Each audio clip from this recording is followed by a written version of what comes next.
Well, a warm welcome to today's talk, Sunday the 4th of June. Now, there's quite a backlash developing in the United Kingdom, in my country, about the way that the government have controlled the narrative and controlled information during the pandemic and subsequently to that, and controlled other aspects of information. Now, it turns out that this is actually true.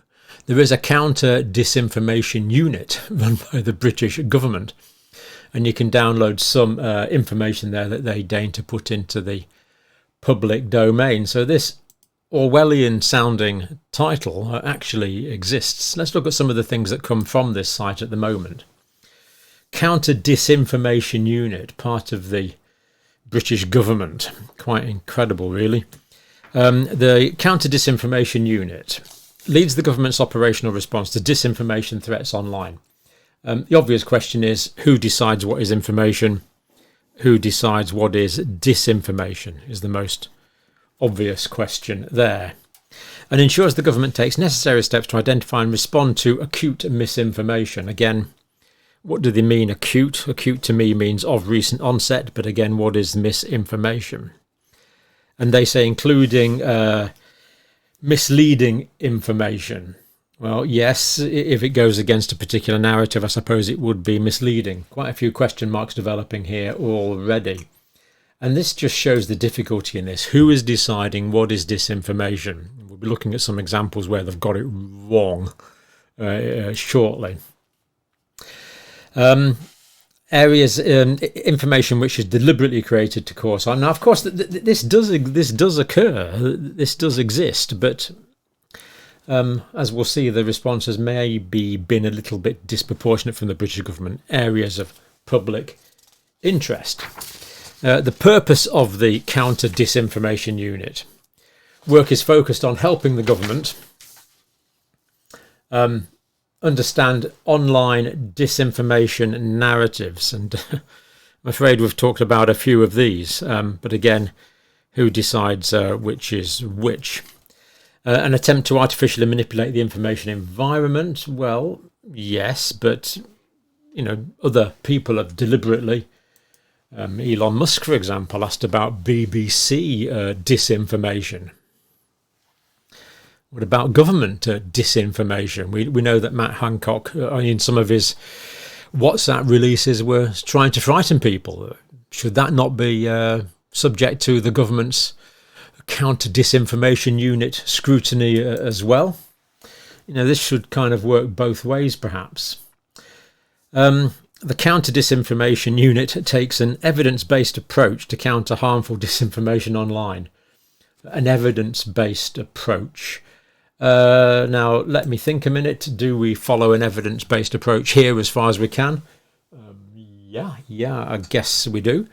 Was the government following evidence-based science when it had mass school lockdowns, when it introduced mass pharmacological interventions for children, for wearing masks in all the public areas, for discharging patients from hospital into care homes who were COVID positive? Was it following the evidence then?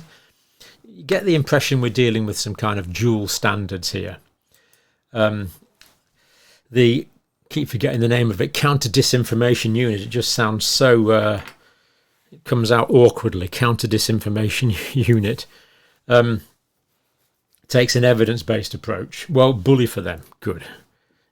We like an evidence-based approach. Through aggregated analysis of publicly available information, typically from social media.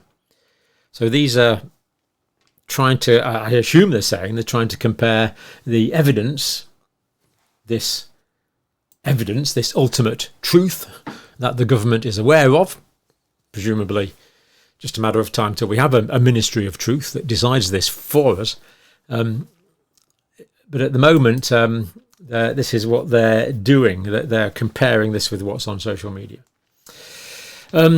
Whilst this data is anonymised wherever possible, let me rephrase that. Sometimes this data is not anonymised, would be the converse of that. We can tend to review, the content we review may incidentally include personal data. In other words, this is not always anonymised and it can include personal data. And I have certainly talked to quite a few politicians and a few leading academics who consider this may well have applied to them, which is a little bit disconcerting. Because we kind of have politicians and academics to express opinions and independent thinking. If that's being suppressed, that is a bit of a concern to me. That may be embedded within the material that you or others may have published. So we can have information that's not anonymised, that includes personal data that was put there by others. Now that is a bit concerning as well. It's kind of reading between the lines a bit here.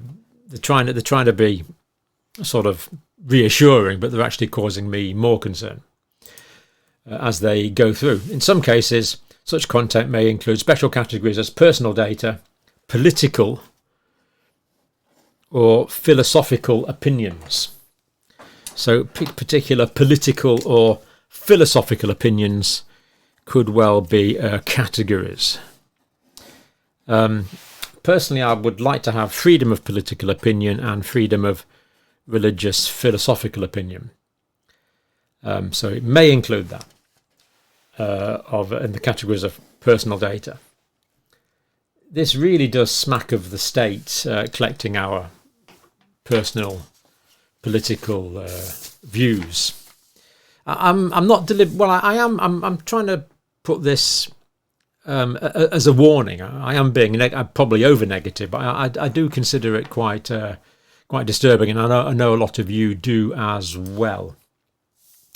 We may share our analysis, this is the government speaking, with other government departments. So this can go around from government department to government department, presumably including those with powers of things like, incarceration. The Counter-Disinformation Unit may notify the relevant platform, so they may go back to the social media platform concerned. The Counter-Disinformation Unit has appointed a third party to help conduct analysis of social media platforms. Who is this third party?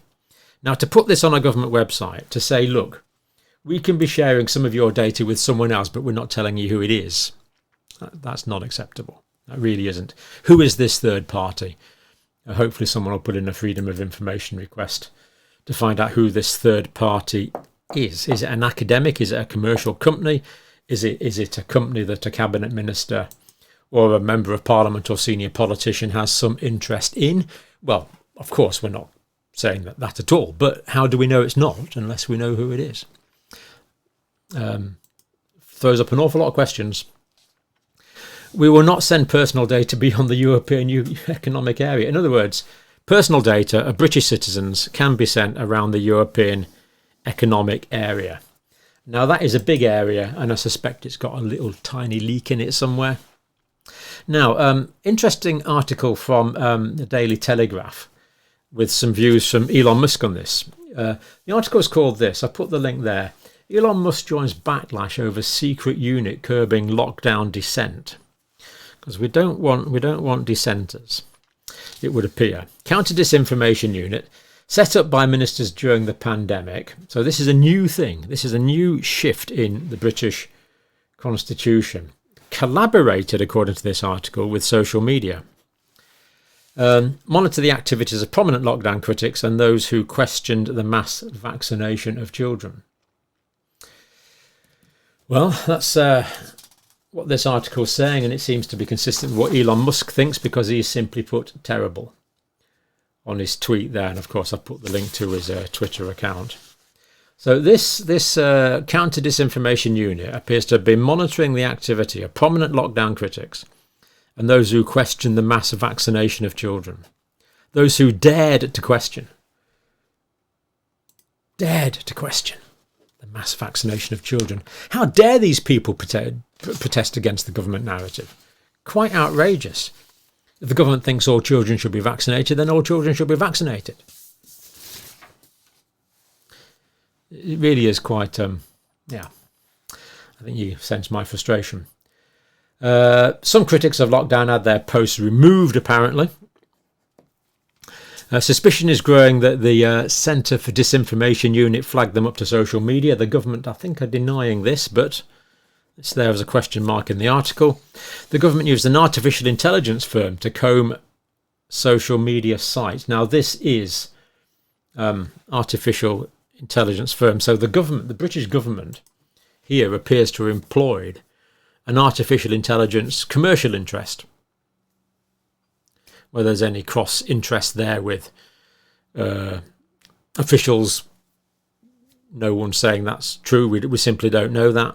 But the government used an artificial intelligence firm to comb social media sites and alert them to discussing opposition of vaccine passports, is that particular piece of information. Now, this is an interesting site here, Big Brother Watch. Check it out for yourself. I don't know too much about it at the moment, but it's interesting. We might come on to... I'll just show you something else while I'm here as well. This is another information controlling or information monitoring unit, part of the British Army, the 77th Brigade. I actually thought that was a myth to begin with, but it actually is a genuine unit of the British Army. Anyway, this is a Silke Carlo Big Brother Watch. The Counter-Disinformation Unit should be suspended immediately and subject to a full investigation. Yeah, that sounds fairly reasonable. The war on misinformation has suffered serious mission creep. In other words, it started as one thing.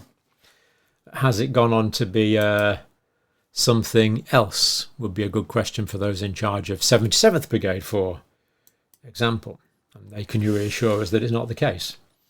And become a blank cheque for the government in security, monitor and control, to control narratives online in a shocking abuse of power.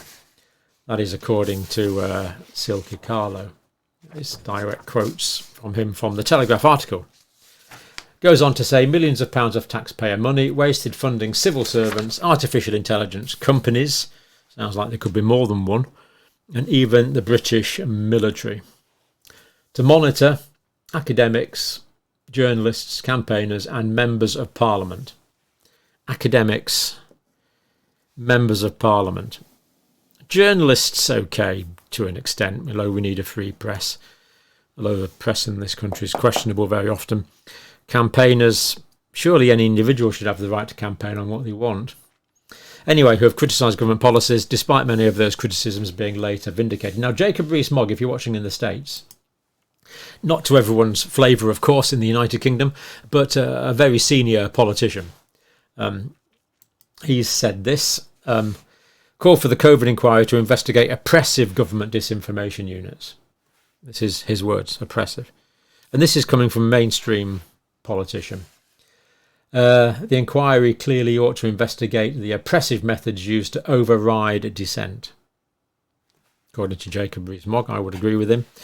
The apparent use of underhand methods should not be happening in a free country.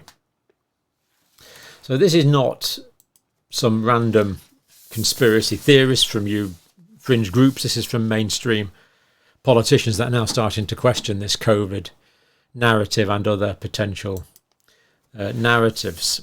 Among those targeted by the government, Professor Carl Hennigan, Oxford University epidemiologist who campaigned to keep schools open. The idea that an academic would have his own view, no matter how it's supported by evidence, is rather frightening, especially when the government is saying that this is an evidence-based unit. Molly Kingsley, Us for Them. Now, this is a tweet she put out here. The positions we have advocated, including no to school closures, only evidence-based interventions, no mass medical interventions for healthy kids without long-term safety data, would all have been reasonable positions to take pre-2020. But now these, or at least for this period of time, appeared to be unreasonable positions to take. No to school closures, only evidence-based interventions, no to mass medical interventions for healthy kids without long-term safety data. Of course, these things were implemented. And finally, the article mentions secret meetings with the BBC, took part in secretive meetings of a Counter-Disinformation Policy Forum. The BBC, who cannot be questioned, but Elon Musk did, of course. Now, the BBC do claim they were there in, what's the phraseology? I think it was an observation-only capacity. How long this is going to be tolerated is up to the British people. but it's still existing as a news, is that the word we're looking for? News gathering unit. The BBC took part, or attended at least, in secret meetings of the Counter-Disinformation Policy Unit. You know, if you told me I would have made a video like that 3 years ago, I would have openly mocked and said it's conspiracy theory stuff.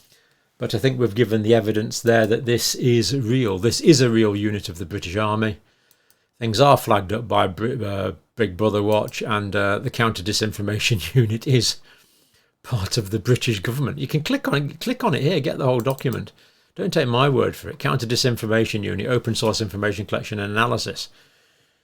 And this, of course, is just the bits that they decide to tell us. So there we are. Now, that's the end of this video. Now, I've had quite a lot of feedback on the video we did when I was expressing concerns about the Zaporizhzhia nuclear plant being subject to a conventional weapons attack. Now, I've had quite a lot of feedback from physicists on this. For example, I was talking to David this afternoon, who I know, who's a reputable academic and practical physicist, but wants to remain anonymous. For example, David and other physicists have been telling me that very often the wind is blowing from west to east.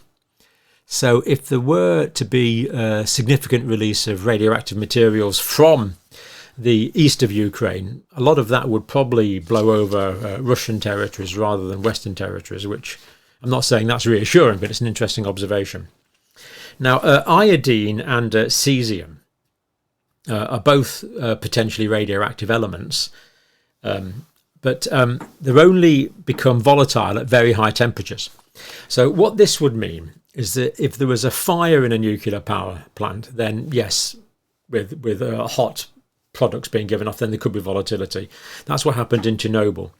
But we know that 5 of the 6 reactors in Zaporizhzhia have been closed down. Now, we don't know what closed down means. Does that just means that they've been closed down so they're not making any power? Or does it mean the fuel rods have been taken out? We don't know that. Either way, shelling them would be a bad idea. But what it means, though, if the reactor's not hot and there's not a reactor fuel fire, there's not a fire in the reactor, then you're not going to get iodine and cesium being volatile. So the iodine would be released, and the effect of that would be mostly local. And the cesium, although it's very, very nasty stuff, basically you die if you come into contact with cesium. It would come out as particulates.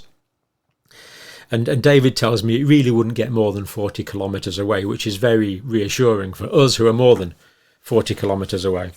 And likewise with the strontium, that's unless the reactor was very, very hot and there was a hot fire, which wouldn't happen if the reactor was turned off and was shelled or bombed or whatever, then again that would be released as particulates, and they would fall out because they're heavy relatively quickly. So it's only a core fire that would be the real danger. So and the iodine, the risk from iodine 131, the radioactive iodine, the half-life is very short, and again it's very likely to be a local effect.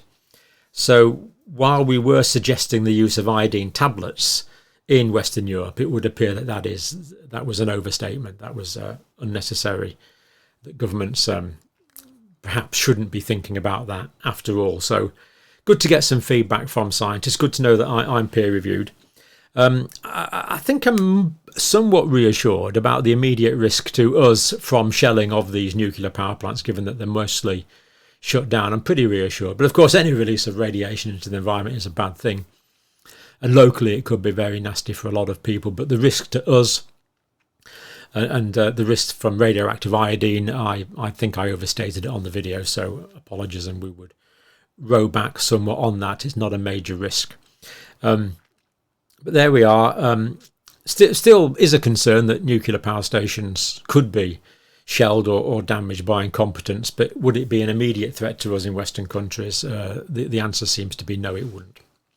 So thanks for the peer review from David and the other physicists, and just remind ourselves that this is real. There is a Counter-Disinformation Unit, which is part of the Department for Science, Innovation and Technology. So there we are, something to think about, and thanks to all the physicists that got in touch. Thank you for watching.